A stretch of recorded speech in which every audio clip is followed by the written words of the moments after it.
Welcome back to the deep dive. I want to start today by looking at the calendar. It is February 16th, 2026. 2026. It's hard to believe. It is. And right now, as we are speaking, if you were to, say, pull up a maritime tracking map and scroll all the way down to the bottom of the world, I mean, way down, about 2,000 kilometers off the coast of Western Australia, you would see a lone blip. Just a single dot in a sea of blue. A single dot. It's a ship called the Armada 8605. And it is currently, bobbing around in one of the most desolate, hostile patches of ocean on the entire planet. And that ship has been out there for 48 days. It's not fishing. It's certainly not moving cargo. No, it is hunting for a ghost. We are talking, of course, about the single greatest mystery in the history of modern aviation. We are talking about Malaysia Airlines Flight 370. MH370. It really is the case that changed everything. And I think for a lot of people, MH370 feels like this unresolved tragedy from a decade ago. Yeah, like history. Exactly. It's something they watched on CNN in 2014, and then it just sort of faded into the background noise of unsolved mysteries. But what makes this deep dive so timely, and frankly so electrifying, is that this isn't history. No, not at all. It is happening right now. Exactly. I think that's the part people are missing. The story didn't end. It just went underwater. We were recording this in early 2026, and the search actually restarted just a few weeks ago. That's right. Back on December 30, 2025, Ocean Infinity, the marine robotics company, is back out there. They've got this new high-tech vessel, the Armada. The one that's out there right now. The very one. And they are operating on a refined no-find, no-fee basis. But the fee has gone up. If they find the hull, the payout is somewhere in the region of $70 million. $70 million, wow. Which tells me they are pretty confident. You don't spend millions of dollars deploying a ship to the middle of nowhere unless you think you have a real shot at finding the treasure. Or in this case, the truth. Yeah. And the stakes. I mean, they literally couldn't be higher. We're talking about 239 people who vanished. 239 souls. Families who have been waiting 12 years for a phone call that says, "We found them." Just closure. It is wild to think about. I mean, we live in an era where I can track my pizza delivery guy down to the meter. I can see if my Uber driver took a wrong turn on an app. Yet a Boeing 777, a massive machine, 64 meters long, wingspan of a football field, can just vanish. It feels impossible. It feels like a glitch in the Matrix, like it just shouldn't happen in our world. And that feeling of impossibility, that is exactly what breeds the conspiracy theories. And we've heard them all. Oh, yeah. Aliens, black holes, secret landings on Diego Garcia, meteor strikes, you name it. But our mission today is to cut through that noise. We are going to look at the hard data. Right. You have the logs, we have the satellite physics, the debris analysis, and the specific details of this new 2026 search operation. This isn't a ghost story. It's a puzzle, a complex engineering and oceanographic puzzle. So let's unpack this puzzle. We need to go back to the world of 2014. Before the mystery, there was just a flight. March 8th, 2014. Right. And the flight itself was, on paper, completely and utterly routine. You have a Boeing 777-200ER, registration 9M-MRO. And I want to pause on the aircraft for a second because people sometimes picture a rickety old plane when they hear about crashes. This was not that. Oh, not at all. This was a state-of-the-art machine. The 777 is the workhorse of the skies. It has an incredible safety record. This specific plane had just undergone a major maintenance check on February 23rd, just weeks before the flight. It was a healthy airplane. And the people flying it were pros. This wasn't a couple of amateurs. Absolutely not. In the left seat, you had Captain Zahari Ahmad Shah. He was 52 years old, a veteran with over 18,000 flight hours. 18,000, that's a huge number. It's a lifetime in the air. He was a type rating examiner, which means he was the guy who taught other pilots how to fly the 777. He's been described as an absolute aviation geek. I remember reading that he built his own flight simulator at home. That detail always stuck with me. He did. He had this elaborate setup in his basement with multiple screens and a throttle quadrant. He loved flying so much that he did it on his days off. I mean, that's the level of expertise we are dealing with here. Okay, so that's the captain. And in the right seat? First Officer Farik Abdul Hamid. He was much younger, 26 years old, but he was very promising. In fact, this was a significant flight for him. Oh, really? How so? It was his final training flight. He was scheduled to be examined and fully certified on his very next trip. So you have this dynamic of the veteran mentor and the sharp apprentice. The best of the best, essentially. And then, of course, the passengers. 227 of them. Yes, from 14 different nations. The majority, 153 people, were from China. And when you look at the manifest, it's just a cross-section of humanity. It's heartbreaking. What kinds of people were on board? You had a group of celebrated Chinese calligraphers returning from an exhibition. You had families coming home from vacation, kids and parents. You had a number of employees from a company called Freescale Semiconductor, which is a major tech firm. Just normal people strapping in for a red-eye to Beijing. So the plane takes off from Kuala Lumpur International Airport at 00:42 local time. It climbs into the night sky, routine climb to cruising altitude, flight level 350. 35,000 feet. Everything is completely normal. Utterly, completely normal. They're communicating with air traffic control. The first officer, Farik, is handling the radio communications, which is standard procedure when the captain is flying the plane. They reach altitude. They check in with various sectors as they fly north. And then at 01.19.3, as they are approaching the limit of Malaysian airspace and preparing to hand over to Vietnamese airspace, we get that final voice transmission. The last time a human voice was heard from MH370. Good night, Malaysian 370. Correct. And it's important to note, originally, in the chaos of the first few days, it was misreported as, all right, good night. I remember that. Some people thought that sounded too casual, too flippant. Exactly. But audio analysis corrected it later. It was, good night, Malaysian 370. It was a standard professional sign-off. The controller had just said, contact Ho Chi Minh 120.9, and that was the reply. Nothing strange about it at all. And this is where the timeline goes from routine to baffling. Less than 2 minutes later, at 01.21, the transponder shuts off. And that is the critical moment, the first domino to fall. We should probably explain what a transponder does. Yeah, let's break that down. It's the electronic heart of the plane's identity. It talks to secondary radar on the ground. It broadcasts a code that tells the controllers, I am MH370, I am at 35,000 feet, I am moving at this speed. When that goes dark, the data block vanishes from the screens of the civilian air traffic controllers in Kuala Lumpur and Ho Chi Minh City. So to them, the plane just blinked out of existence. It wasn't there anymore. It was gone. Poof. And almost simultaneously, the ACAR system, that's the Aircraft Communications Addressing and Reporting System, it also stopped transmitting. And what does ACARS do? It's basically a system that texts maintenance data to the airline. It sends little updates on engine performance, fuel levels, that sort of thing. So electronically, the plane became a ghost at 01.21. But it didn't actually vanish from the sky. And this is the part that always gets me. The military was still watching. Right. This is a crucial distinction that, frankly, took days to come out in the initial confusion.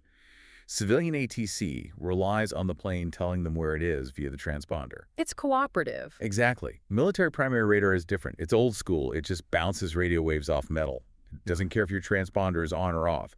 If there's a hunk of metal in the sky, it will see a paint or a bogey. So the civilian screens go blank, but the military radar operator in Malaysia sees. What? What does he see on his screen?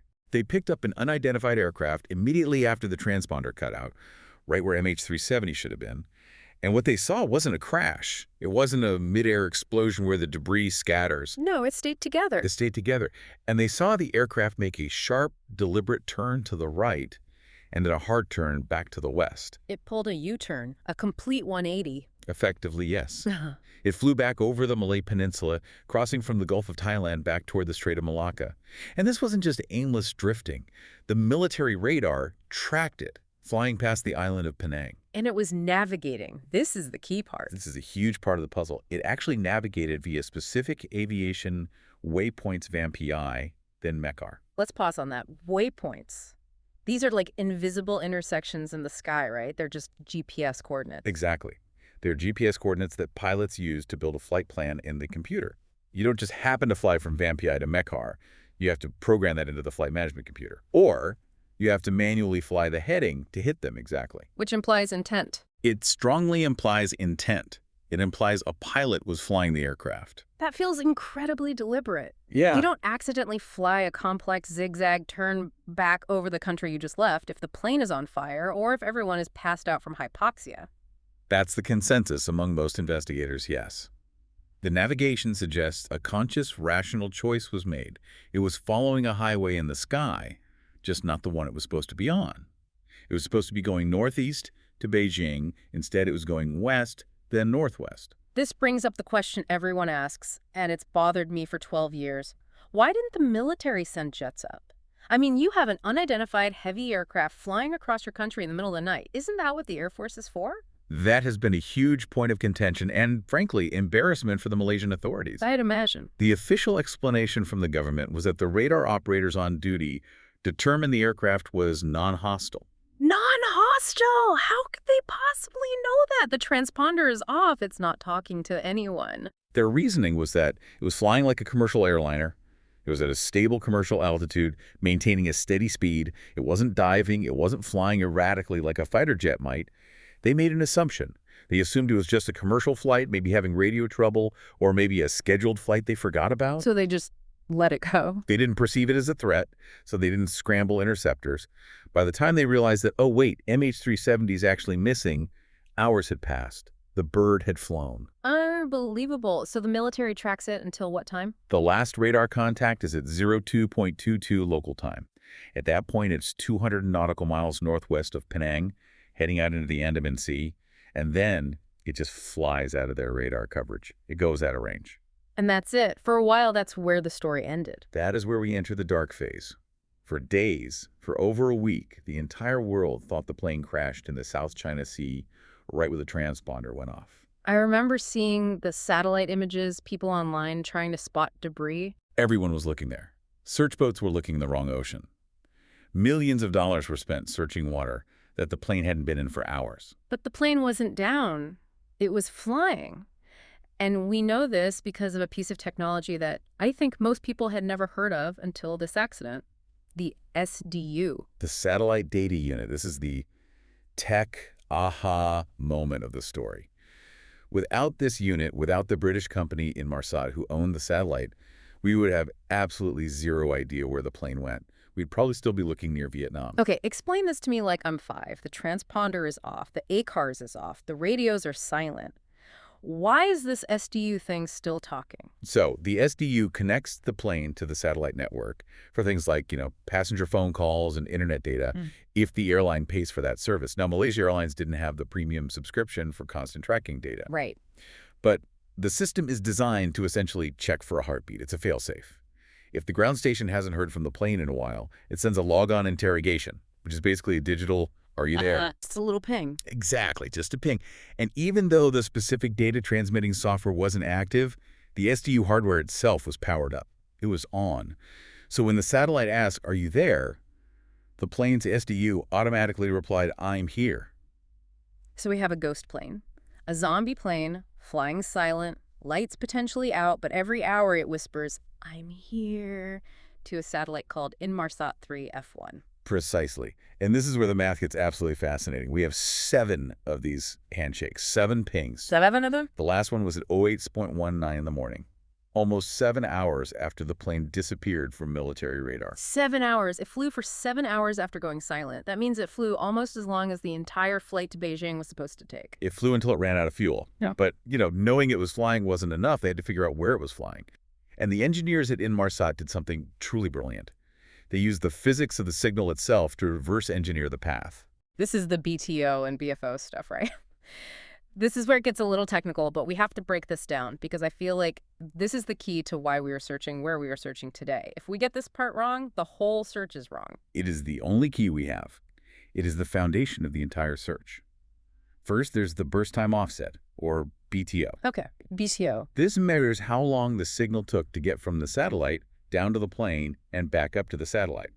Since we know the speed of light is constant, that travel time tells us the distance between the satellite and the plane.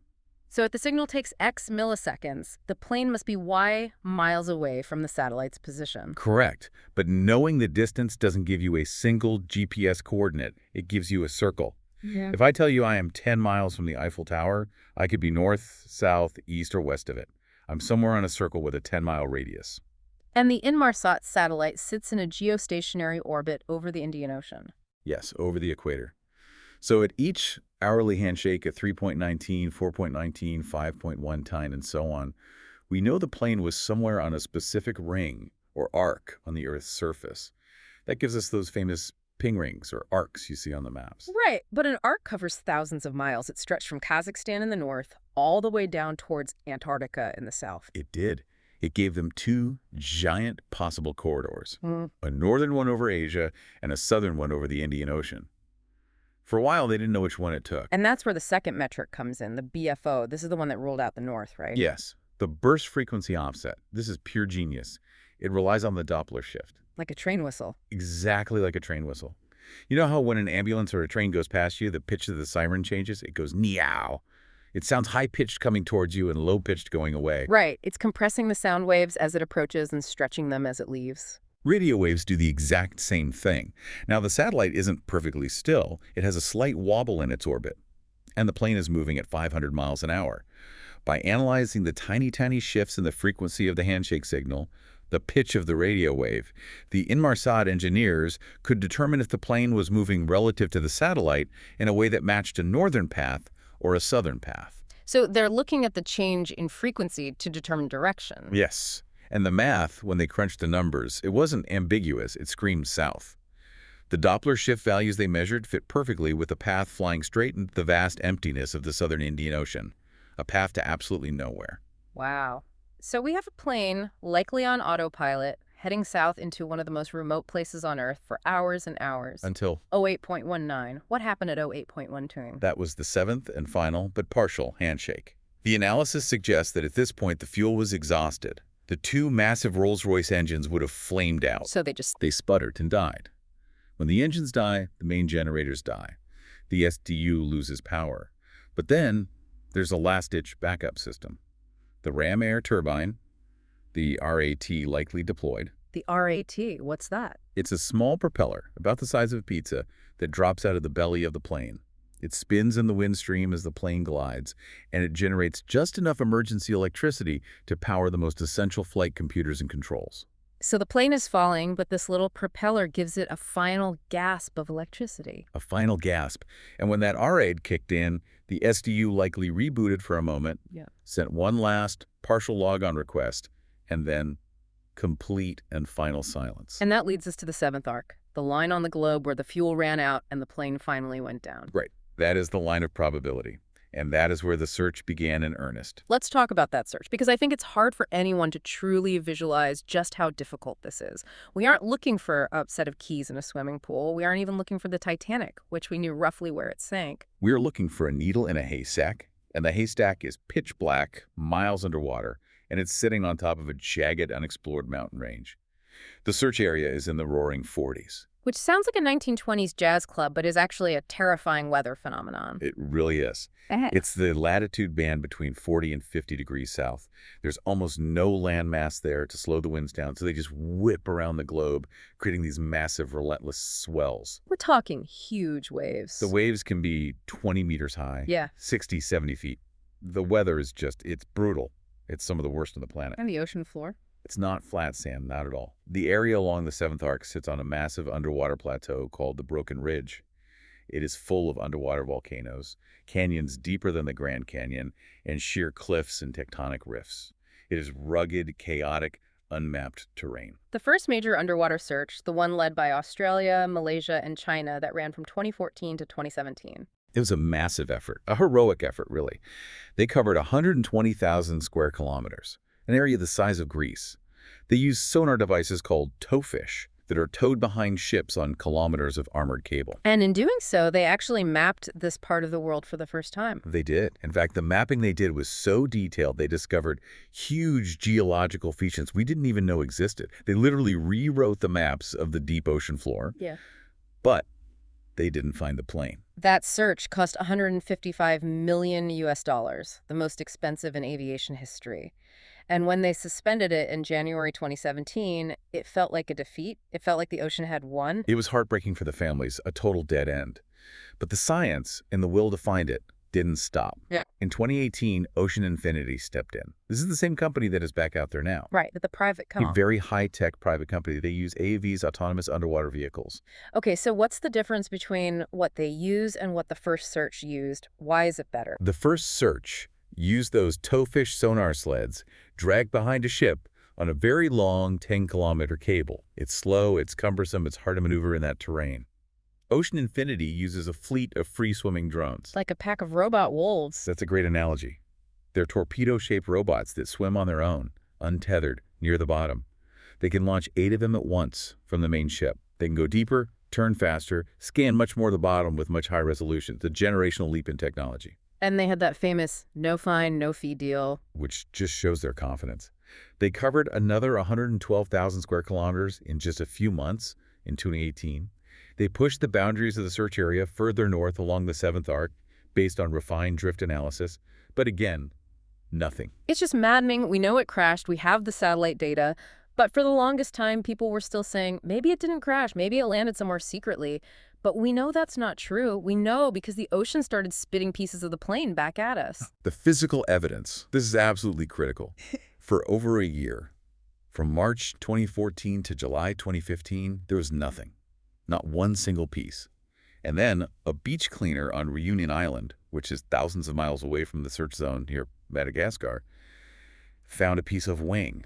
The flapper. The flaperon. It's a control surface on the trailing edge of the wing. It washed up on the rocky shore. It was confirmed to be from 9M MRO. Oh, how did they confirm it? French investigators got hold of it, took it to their lab in Toulouse.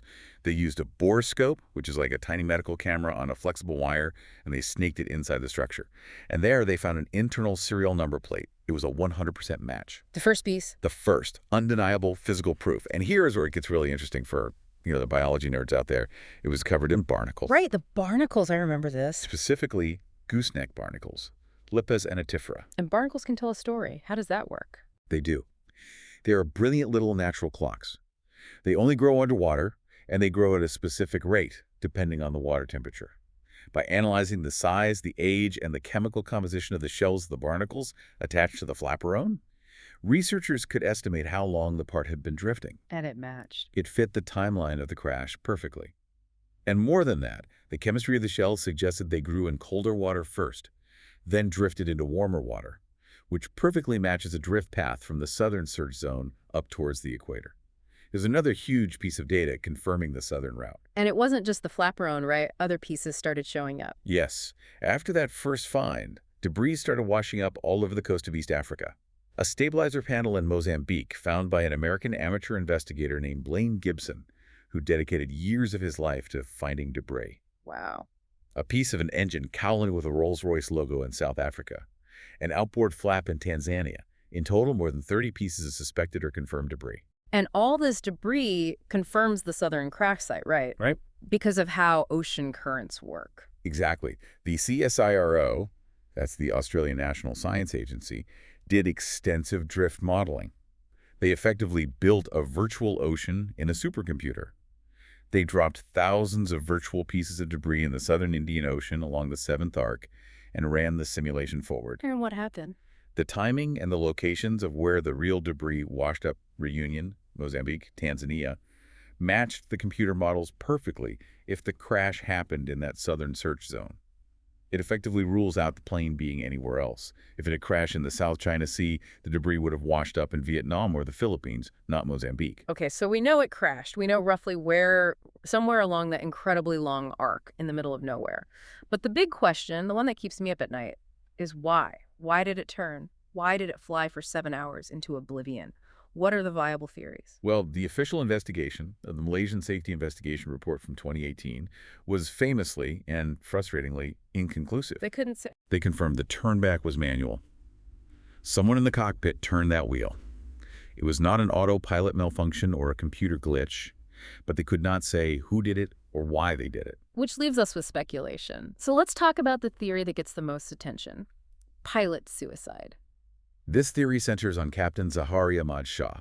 The theory is that he deliberately depressurized the plane, disabled the communications, and flew it to the most remote point on Earth to commit a mass murder-suicide. And the strongest piece of evidence supporting this comes from that home flight simulator we mentioned earlier. Yes. The FBI in the U.S. got a hold of the hard drives from his home simulator and analyzed them, along with the Australian Transport Safety Bureau, the ATSB. And what did they find? They found something chilling. Weeks before the actual flight, a route was plotted and saved on that simulator. A route that took a virtual Boeing 777 out of Kuala Lumpur, down the Strait of Malacca, and then made a sharp turn south into the remote southern Indian Ocean. It ended in fuel exhaustion, right in the general area where we are now searching. That feels like a smoking gun. He practiced the run. To many people it is. It shows he was at least contemplating or simulating a flight into the southern abyss. But we have to be balanced here. The Malaysian police investigation into his life found no suicide note, no sudden financial trouble, no evidence of behavioral changes or social isolation. He wasn't acting like a man who was planning to end his life and take 238 others with him. And pilots do simulate weird routes just for fun or for a challenge, right? It's not necessarily nefarious. They do. I've spoken to pilots who say they simulate engine failures over the middle of the Pacific just to see if they could hypothetically glide to Hawaii. It's a challenge. So while the simulator data is incredibly compelling and suspicious, it's still circumstantial. It proves he knew how to fly that route, not that he did it with malicious intent on that night. Okay, so then there's the alternate theory, the ghost flight theory, hypoxia. This is the leading mechanical failure theory. This is the idea that the plane suffered a slow or rapid depressurization event. Maybe a seal blew or a valve failed. The air leaked out. And everyone passes out. Eventually, yes. The theory goes that the pilots, perhaps becoming confused or disoriented by the lack of oxygen, initiated a turn back to Malaysia, maybe trying to get to the nearest suitable airport, which would have been in Penang or Langkawi. But they didn't make it. The theory is they passed out before they could complete the turn or initiate the descent. Hypoxia is insidious. It can make you feel euphoric and confused before it knocks you out. So they pass out, but the plane keeps flying on the last heading they punched into the autopilot. So it becomes a zombie plane. Exactly. The zombie plane scenario. It has happened before, most famously with Helios Flight 522 in Greece years ago. It explains the long, silenced dead man can't talk. It explains the long, straight flight south. The autopilot just held the heading until the fuel ran out. But what are the problems with that theory? The big contradiction is the initial maneuvering. The military radar showed sharp, deliberate turns, actively navigating those specific waypoints. That suggests a very clear, conscious mind at the controls, at least for the first hour. A hypoxic brain usually loses the ability to perform complex navigation very, very quickly.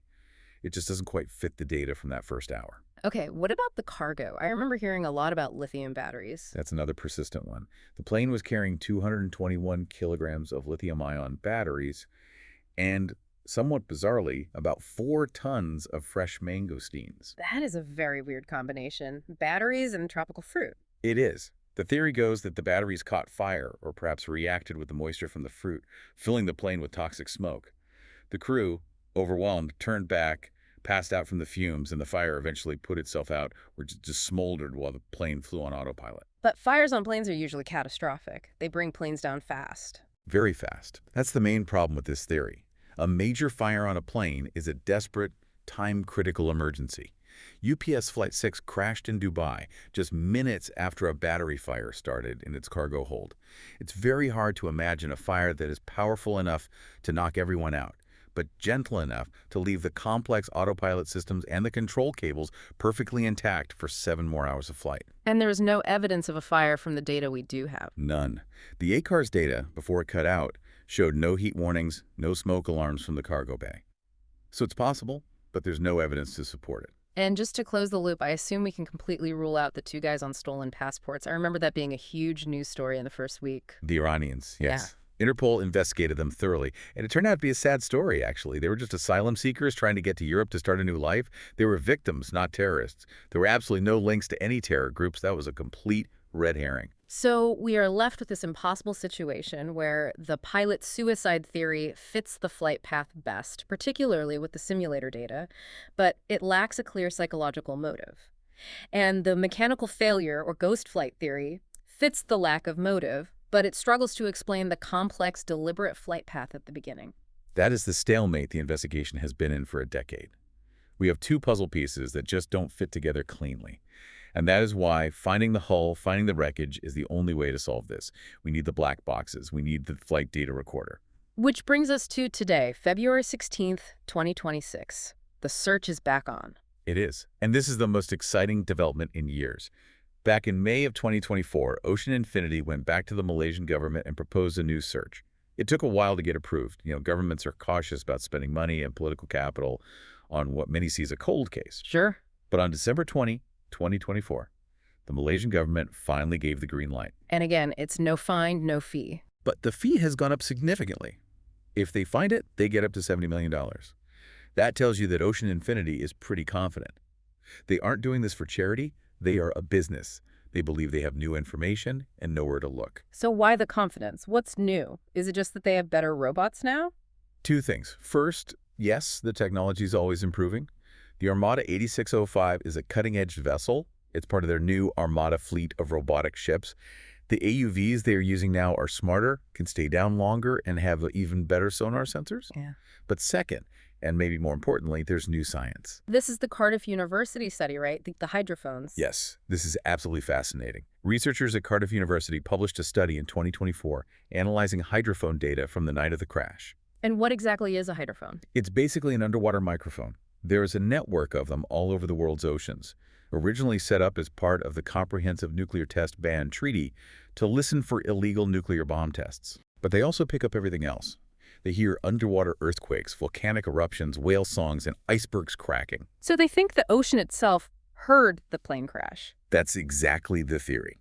A 200-ton aircraft hitting the water at high speed, likely over 300 miles per hour if it was in a spiral dive, creates a massive kinetic impact. It would send a huge pressure wave through the water, like a sonic boom but in liquid. The researchers went back and painstakingly analyzed the acoustic data from that night in March 2014 from hydrophones off the coast of Australia. And did they find it? Did they find a signal? They believe they did. They identified a 6-second signal, a pressure signature, that matches the profile of a violent impact. The timing aligns perfectly with the fuel exhaustion time along the 7th arc. And does that signal help narrow down the location on the arc? It refines it. That's the key. The 7th arc is thousands of miles long. If you just search the whole thing, it takes years and hundreds of millions of dollars. The acoustic data helps triangulate the location. It suggests we might need to look at specific points along the arc that correlate with that sound's arrival time at the hydrophones. It gives ocean infinity a much more specific X on the treasure map, rather than just a very long, thin line. So the Armada 8605 left port in Fremantle, Western Australia on December 30th, 2025. It's a 55-day mission for this specific phase of the search. Let me do the math. We're up 48 days into the operation right now. Which means we are in the end game of this specific search window. They are out there right now, as we speak, scanning the darkness. For all we know, they might have already scanned over the wreckage and are just analyzing the data back on the ship, or they might be miles away. The answer could come any day. It gives me goosebumps just imagining those robots down there 4 kilometers deep in the crushing dark, their lights sweeping over the mud and rock. What if they find it? What happens next? What's the process? If they find it, everything changes in an instant. First and foremost, closure. For the families who have been in this unbearable limbo for 12 years, they finally have a gravesite. They finally know where their loved ones are. That's the most important thing. Of course. Then the investigation reopens immediately. They would send down ROVs, remotely operated vehicles, which are tethered robots with high-definition cameras, and manipulate their arms down to photograph the wreckage field. What are they looking for visually on that first look? They're looking for how the plane hit the water. Is the cockpit intact? Is the fuselage in large pieces or completely fragmented? And crucially, are the flaps extended? If the flaps are extended, that would mean someone tried to ditch the plane, right? A controlled landing on the water. Yes. If the flaps are down, it means someone was flying it at the very end, trying to land as gently as possible. If the flaps are up, retracted, it points to a high-speed, uncontrolled crash, most likely a spiral dive with no one at the controls. And the debris found so far that flaperon suggested the flaps were retracted, right? The damage analysis on the flaperon did suggest that, yes. But seeing the main wreckage, the main wing sections, would confirm it. And then the search begins for the Holy Grail, the flight data recorder and the cockpit voice recorder. The black boxes. Would they even still work after 12 years underwater? That seems like a long time in corrosive salt water. Well, that's trickier. It operates on a 2-hour loop. So if the plane flew silent for 7 hours, we might just hear the sound of the engines droning for 2 hours and then the sound of the flame-out alarms and the R-raid deploying. But if anyone was alive and breathing, we might hear that. If anyone said a single word at the very end, we would hear that. It could still provide the answer. Even if we don't find it this time, this whole tragedy has changed aviation forever, hasn't it? I feel like I hear about real-time tracking a lot more now. Profoundly. The industry realized that losing a massive modern plane in 2014 was completely unacceptable. It was a global wake-up call. We now have what's called the 15-minute standard. What's that? The ICAO, that's the UN's aviation, body mandated that all aircraft operating over open ocean must automatically report their position every 15 minutes. It used to be every hour or even longer. That simple change shrinks the potential search area drastically if something happens. You're looking at a much, much smaller circle. And the black boxes themselves have been improved. They've been upgraded, yes. The underwater locator beacons, the little pingers attached to them that activate when they hit water, used to have a 30-day battery life. That was a huge problem with MH370. By the time the satellite calculations led the search to the Indian Ocean, the pinger batteries had already died. So they were searching in silence. Exactly. Now, they are required to have a 90-day battery life. That gives search teams 3 times as long to find that signal. Right. And there are new requirements for aircraft designed after 2020 to have either ejectable recorders, so the box itself floats, or to have automatic data streaming capabilities in a distress situation. If the plane detects it's in a weird attitude or losing control, it automatically bursts its critical flight data to a satellite. So it screams for help digitally before it hits the water. Exactly. So hopefully we never have another needle in a haystack search on this scale ever again. It's a legacy born of an unimaginable tragedy. It is. 239 lives. But their loss pushed the technology and the regulations forward, and it forced us to map the ocean floor better than ever before. We genuinely know more about the seabed of the southern Indian Ocean now than we do about the surface of Mars, largely because of the search for MH370. So here we are, February 2026. The Armada 8605 is out there, the families are waiting, the world is watching. And the answer is likely sitting there, preserved in the cold, dark water 4 kilometers down, just waiting for a beam of light to shine on it for the first time in 12 years. It really makes you think about the fragility of it all. We wrap ourselves in so much technology to keep us safe and connected, but the physical world, the vastness of the ocean, is still so powerful, so capable of keeping a secret. It is. And if I could leave you with one final thought, it connects back to that Cardiff University study with the hydrophones. We have spent years and hundreds of millions of dollars looking for this plane with our eyes, with sonar and cameras. But maybe the ocean was telling us where the plane was the entire time, in the language of sound waves and pressure, and we just didn't know how to listen yet. Maybe the answer has been hiding in data we already collected years ago. That is a chilling thought. We will, of course, keep you updated on the progress of the Armada search. If anything breaks, if they find debris, if they find the hull, we will be back with an emergency update immediately. Until then, thanks for listening to The Deep Dive. Stay curious. And safe travels.